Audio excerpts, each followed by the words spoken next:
Welcome to your e classes. आज हम आपकी 7th क्लास का हिंदी व्याकरण का पहला चैप्टर जो है वो पढ़ेंगे, भाषा, बोली, लिपि और व्याकरण। ठीक है, तो सबसे पहले आती है हमारी भाषा।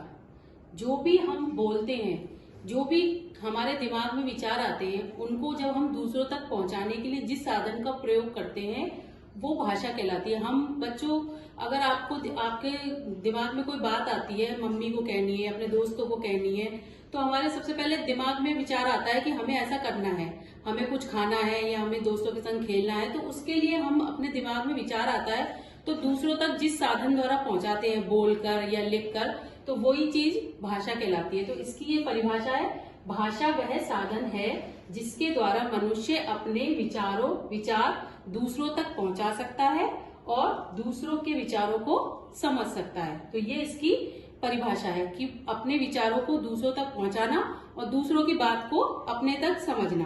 तो ये होती है भाषा। वैसे तो भाषा का सांकेतिक रूप भी होता है, पर सांकेतिक रूप ये होता है कि हम इशारों से भी समझा सकते हैं किसी की बात को, बोलकर और लेकर ही नहीं, इशारों से भी अपनी बात को समझा सकते हैं, पर हर बात को हम इशारों से नहीं समझा सकते। इसीलिए भाषा का प्रयोग किया जाता है। भाषा जरूरी होती है। भाषा कई प्रकार की होती है, हिंदी, इंग्लिश, उर्दू होती है, अरबी होती है, फारसी होती है, ये सब भाषाएं कहलाती हैं। तो मुख्य रूप से भाषा के दो भाग होते हैं, एक होता है लिखित भाषा और एक होता है मौखिक भाषा। मौखिक भाषा और लिखित भाषा। लिखित भाषा होती है लिखी हुई, जो भी हम अपनी बात को, अपने विचारों को लिखकर दूसरों तक पहुंचाते हैं, वो लिखित भाषा होती है। जैसे पत्र लिखना, डायरी लिखना, अपने होमवर्क करना, ये सब होता है लिखित भाषा। और मौखिक भाषा होती है जो हम बोलकर किसी को अपने मन के भावों को बोलकर प्रकट करते हैं, वो मौखिक भाषा होती है। जैसे भाषण बोलना या समाचार बोलना या किसी से बात करना, ये सब मौखिक भाषा में आता है। तो समझ में आया आपको? भाषा होती है अपने विचारों को दूसरों तक पहुंचाना और दूसरों के विचारों को समझना, ये होती है भाषा। दो प्रकार की होती है, लिखित भाषा और मौखिक भाषा। अब आती है भाषा के और भी कई रूप होते हैं, मेन तो यही होते हैं, लिखित भाषा, मौखिक भाषा। पर ये होता है सबसे पहले मातृभाषा। अब मातृभाषा क्या होती है? बच्चा जो भी परिवार से सबसे पहले अपने माँ बाप से सीखता है जो भाषा, वो उसकी मातृभाषा कहलाती है। सबसे पहले बचपन से जो बोलना सीखता है बच्चा, तो जो उसके माँ बाप बोलते हैं वही भाषा वो सीखता है, तो वो उसकी मातृभाषा कहलाती है। तो मातृभाषा क्या होती है? जो बच्चा जन्म से अपने माँ बाप से सीखता है, माता पिता से सीखता है जो भाषा, वो उसकी मातृभाषा कहलाती है। अब आता है राजभाषा। राजभाषा होती है जो देश में राजकाज में कार्य में ली जाती है। कार्यालयों में जो भी सरकारी दफ्तर हैं या जो कार्यालय हैं, उनमें जो प्रयोग की जाती है भाषा, वो उस देश की राजभाषा कहलाती है। जैसे हमारे भारत की राजभाषा हिंदी है, हमारे जितने भी सरकारी कार्यालय हैं उनमें हिंदी में काम होता है, इसलिए उसको उसकी राजभाषा कहा जाता है। ठीक है, फिर आता है राष्ट्रभाषा।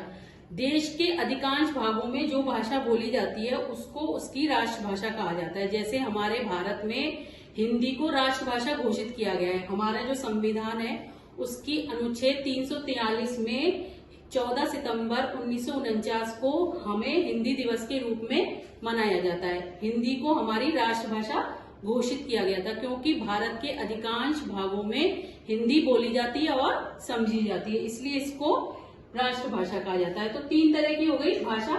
मातृभाषा जो बच्चा अपने जन्म से सीखता है माता पिता से, राजभाषा जो होती है वो कार्यालयों में प्रयोग की जाती है, और राष्ट्रभाषा होती है जो देश के अधिकांश भागों में बोली जाती है, ये होती है राष्ट्रभाषा। अब आता है भाषा व बोली। भाषा तो हमने समझ ली क्या होती है, कि जो विचार मनुष्य अपने विचारों को आदान प्रदान करता है वो भाषा होती है। और एक होती है बोली। अब बोली क्या होती है? बोली होती है कि जो हम बोलचाल में प्रयोग में लेते हैं रोज की भाषा में। भाषा में हम व्याकरण का प्रयोग भी करते हैं, शुद्ध हिंदी बोलते हैं, हर भाषा की अलग अलग व्याकरण होती है, पर बोली जो होती है हम आपस में बोलते हैं रोजमर्रा की जिंदगी में, दैनिक जीवन में जो बोलते हैं, अलग अलग क्षेत्रों के हिसाब से जो बोली जाती है वो बोली कहलाती है। जैसे हम धौलपुर में बोलते हैं धौलपुरी होती है, अलग अलग क्षेत्रों में बोली जाती है, बुंदेलखंड में बुंदेलखंडी होती है, तो वो बोली कहलाती है। उसमें हम व्याकरण, इसका जो क्षेत्र है वो सीमित होता है, उसकी व्याकरण के रूप से ये नहीं होती है, उसमें कोई व्याकरण का प्रयोग हम करें नहीं करें इसमें कोई बाउंडेशन नहीं होती है। तो वो बोली होती है जो हम सीमित क्षेत्र में बोली जाती है, वो बोली होती है। और भाषा होती है जो हम एक दूसरे से संपर्क करते हैं, वो भाषा कहलाती है। तो आज हमने देखते हैं हम क्या क्या पढ़ा। भाषा वह साधन जिसके द्वारा मनुष्य अपने विचार एक दूसरे तक पहुंचाता है और दूसरों के विचारों को समझ सकता है। फिर भाषा के रूप होते हैं मुख्य रूप से लिखित और मौखिक भाषा होती है।